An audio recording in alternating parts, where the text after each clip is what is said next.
Hello అందరికీ, మీరందరూ బాగున్నారని ఆశిస్తున్నాను. నా పేరు డాక్టర్ మేఘా చతుర్వేది. నేటి వీడియోలో మేము సోరియాసిస్ యొక్క ఒక చాలా తీవ్రమైన రూపం గురించి చర్చించబోతున్నాము. ఇది చాలా సవాలుగా ఉండి ఎదుర్కోవడం కష్టం. పాము ప్లాంటర్ సోరియాసిస్. ఈ పరిస్థితి ఏమిటి మరియు మీరు దానిని ఎలా గుర్తించగలరు మరియు ముఖ్యంగా దీనిని మరింత నివారించడానికి మీరు ఎటువంటి జాగ్రత్తలు తీసుకోవాలో మేము పరిశీలిస్తాము. ముందుగా పాము ప్లాంటర్ సోరియాసిస్ను ఎలా గుర్తించాలో అర్థం చేసుకుందాం. రోగులలో సోరియాసిస్ గురించి సాధారణ ప్రశ్నలు సోరియాసిస్ రకానికి సంబంధించినవి. రోగ నిర్ధారణలు స్పష్టంగా లేనందున కొన్నిసార్లు సోరియాసిస్ను ఫంగల్ ఇన్ఫెక్షన్, టినియా లేదా సెబోరిక్ డెర్మటైటిస్గా నిర్ధారించవచ్చు. అయినప్పటికీ మనం ఎక్కువగా గమనించే రెండు ముఖ్యమైన రకాల సోరియాసిస్ ఫలకన్ మరియు గట్ సోరియాసిస్. అయినప్పటికీ ఇవి రోగులు తమకు తెలియని మరొక రకమైన సోరియాసిస్ రకం అభివృద్ధి చేసుకున్న సందర్భాలు. అందువల్ల సోరియాసిస్ను ఎలా నిర్ధారించాలో మీరు గుర్తించాలి. కాబట్టి మీరు తప్పుదారిలో పోకుండా ఉండవచ్చు.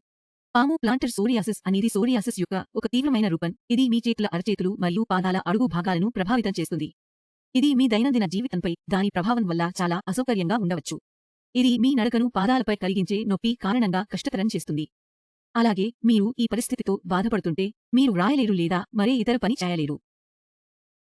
పాము ప్లాంటర్ సోరియాసిస్ బాగా చికిత్స చేయకపోతే మీ అవయవాలు మరియు శరీర భాగాలకు ఫంగల్ నష్టాన్ని కలిగిస్తుంది.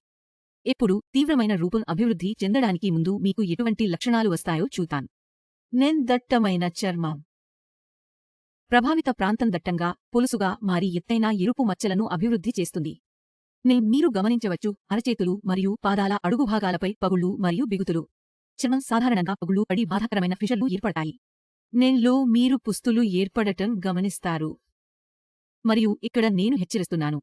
మీ సోరియాసిస్ మీరు చీమును చూడగలిగేంత అభివృద్ధి చెందితే మీరు సరైన చికిత్స పొందాల్సిన సమయం ఆసన్నమైంది. ఈ పుస్తులు కొన్నిసార్లు చిన్నవి అయి పుస్సుతో నిండిపోతాయి. ఇది ప్రభావిత ప్రాంతం చుట్టూ చాలా అసౌకర్యం మరియు మంటను కలిగిస్తుంది. మీరు దురద మరియు నొప్పితో పాటు మంటలాంటి సంవేదనలను అనుభవించవచ్చు. పాము ప్లాంటర్ సోరియాసిస్తో బాధపడుతున్న చాలా మంది రోగులు ఏదైనా చర్యను నిర్వహించడంలో అసౌకర్యం గురించి ఫిర్యాదు చేస్తారు. నొప్పి వల్ల వారు సరిగ్గా నిద్రపోలేకపోతున్నారు. ఇప్పుడు మీరు ఏం చేయాలి? మీకు ఇలాంటి లక్షణాలు ఉంటే మొదటిగా మీరు వెంటనే చేయవలసిన పని సరైన నిర్ధారణ పొందడం. ఎందుకంటే సరైన నిర్ధారణతో మాత్రమే మీరు మీ చికిత్సను ముందుగానే ప్లాన్ చేయవచ్చు.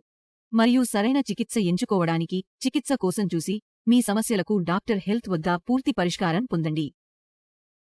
దీనిపై మరింత చర్చిద్దాం. తదుపరి ఈ పరిస్థితి మరింత హెచ్చరికలు మరియు దాని తీవ్రత పెరగకుండా మీరు వెంటనే ప్రారంభించవలసిన కొన్ని జాగ్రత్తలు ఉన్నాయి. పాదాలకు మరియు చేతులకు మంచి పరిశుభ్రత పాటించండి. ఎక్కువ సమయం పాటు సాక్స్ మరియు షూస్ ధరించకండి లేదా సాధ్యమైతే వాటిని వదిలివేయండి. మీ పాదాలు మరియు చేతులు చెమట పట్టినప్పుడు అవి మంటను వ్యాపించి ప్రక్రియలో మరింత నొప్పిని పెంచుతాయి.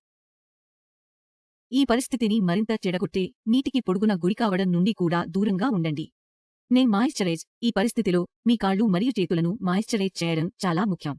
చర్మాన్ని హైడ్రేట్ చేసి ఉంచడానికి హైపోఅలెర్జెనిక్ మాయిశ్చరైజర్ను నియమితంగా వాడండి. ఇది పొడితనం మరియు పుట్టు ఈయడం తగ్గించడానికి సహాయపడుతుంది. సంభావ్య ప్రేరకాలను తప్పించండి. కఠినమైన సబ్బులు, డిటర్జెంట్లు మరియు శుభ్రపరచే రసాయనాలతో జాగ్రత్తగా ఉండండి. మీరు ఈ పదార్థాలతో పనిచేయాలన్నా ఎప్పుడూ గ్లౌజులు ధరించండి. దీనితో పాటు మీ ఆహార నియమాలను కూడా నియంత్రించాలి. మీరు non veg, spicy food, alcohol, junk food తినకూడదు. కాబట్టి ఈ జాగ్రత్తలు పాటించడం వల్ల మీరు మీ పాల్మో ప్లాంటర్ సోరియాసిస్ నుండి ఉపశమనం పొందవచ్చు. మీరు పాల్మో ప్లాంటర్ సోరియాసిస్ లేదా ఏదైనా రకమైన సోరియాసిస్తో పోరాడుతుంటే ఈ వీడియోలో పంచుకున్న నంబర్పై మా టీంని సంప్రదించండి. మరియు ఈ పరిస్థితికి సరైన పరిష్కారం పొందండి. నెలల చికిత్స తర్వాత పేషెంట్లను పరిశీలించి తేడాను విశ్లేషిస్తామని ప్రస్తుతం ఆయన క్షేమంగా ఉన్నారన్నారు. ఈ చికిత్స ద్వారా మేము ఏదైనా సోరియాసిస్ను నయం చేయగలమనే విషయంలో మీ నమ్మకం పెంచుకోవచ్చు. దిగువ నెంబరులో మమ్మల్ని సంప్రదించండి. మీ చిత్రాలను మాకు పంచుకోండి మరియు వ్యాధి యొక్క మూల కారణం చికిత్స చేయండి. అప్పటి వరకు ధన్యవాదాలు మరియు జాగ్రత్త.